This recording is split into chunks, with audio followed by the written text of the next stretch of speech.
We Love Americana traveled to Arkansas for the 2025 Hot Springs Baseball Weekend as fans gathered to celebrate the legends. Why Hot Springs? That's a question we'll explore more later. For now, former Los Angeles Dodger and San Diego Padre Steve Garvey explains. Why are you going to Hot Springs?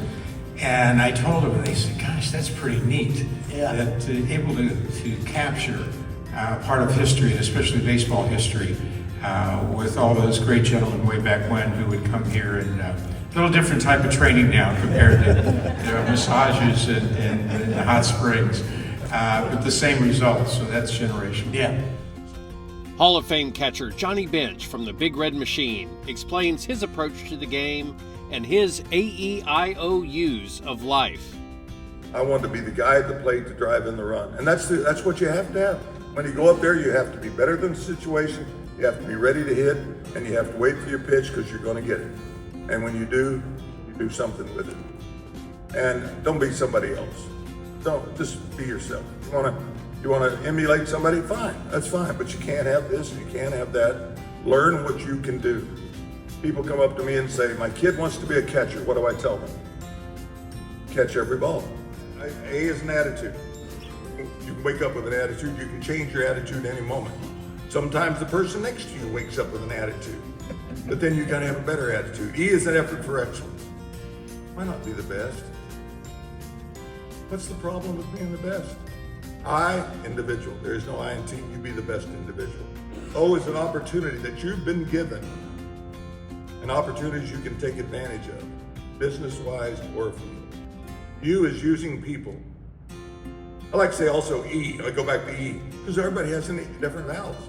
E is employability. I love to see the people, look on people's faces when, if you had to write out a resume, would you hire yourself? Maybe I could be better. Maybe I could do it. Use is using people. I will use you every chance I get. I will use the opportunity to steal some of your knowledge, and I'm stealing it because I can have it, because I'll never know everything. Pitcher Ferguson Jenkins recalls being a fan himself the day he was inducted into the Hall of Fame in 1991. But what was nice is that particular day that we're getting inducted, it was the anniversary of Ted Williams hitting 406, and also DiMaggio hitting in 56 games. They came to the Otisaka Hotel, and we're in that back room with all the guys. I was like a little kid, I couldn't wait to get a baseball. Oh, I bet. Get them to sign a baseball for me. So I had an opportunity to get both individuals on one ball. Duke Snyder was still alive at the time. Mays was there, Aaron, Ernie Banks, my roommate. I mean, there were so many good athletes in that room. I felt pretty proud to be part of that Society Hall of Fame. Taylor and I and Rod Carew and then together. When I played the game, nobody knew who I was. They didn't care hey, you had an athlete with a uniform on. They didn't care if I was Dominican, Venezuelan.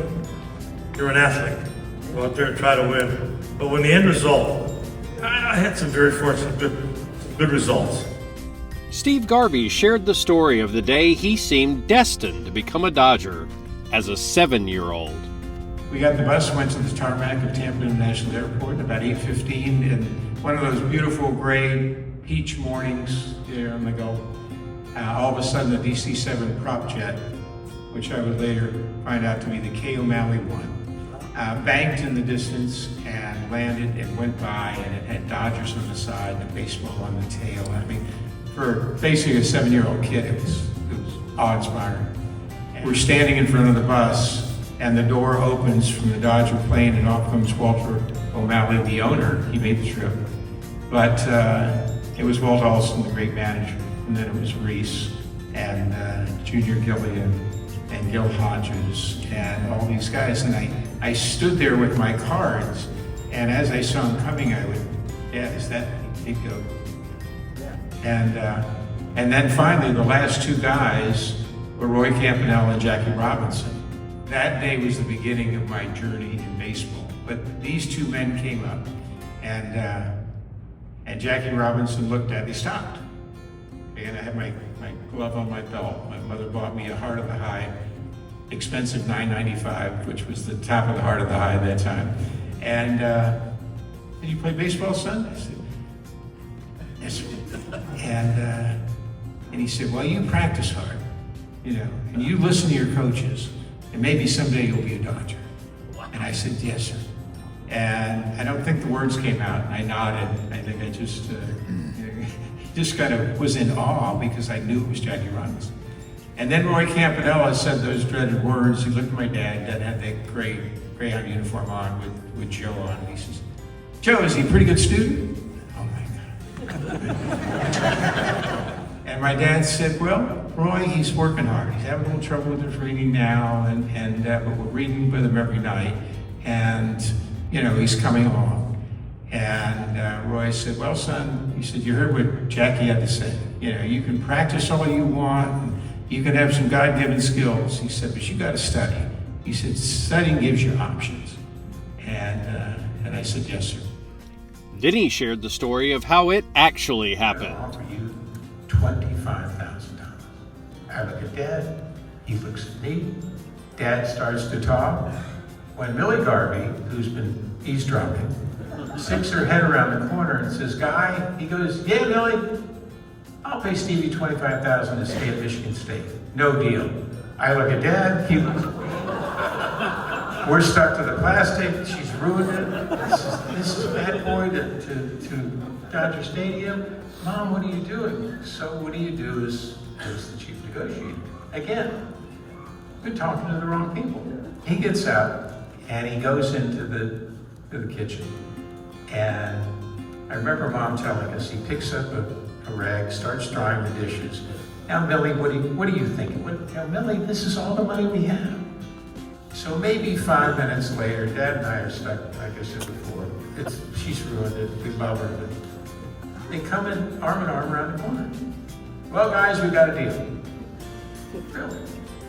Yeah. Your mom's convinced me Stevie's worth $40,000, a new car, and the rest of his education. I look at Dad, he looks at me. And to this day, we give Billy Garvey all the credit in the world for every cent I ever made with the Dodgers and baseball. So all you moms out there, ladies, we bow to you. We bow to you. The Mad Hungarian Hrabosky brought all the legends back on stage to entertain the audience. In closing, former Red Sox left-hander Bill Spaceman Lee offered his best piece of advice to baseball players and storytellers alike. Two-time Cy Young Award winner, and like I said, the youngest at 20 years of age, 1985, he won the Cy Young, for Kansas City Royals world champions, Bret Saberhagen.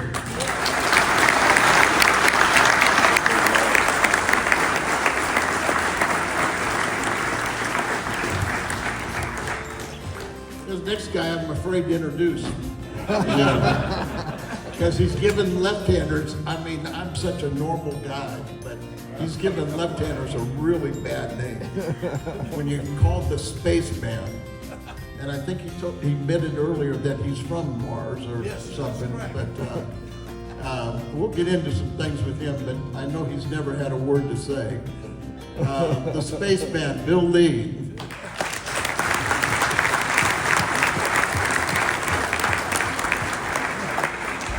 Because that ice chute was about 35, 40 yards away, and I could hit it sidearm, overhand, whatever, but it turned out to be a story everybody believed. Well, yeah, right. It's the truth. It's always the truth. Yeah. Can I Don't mention? let the truth get in the way of a good story.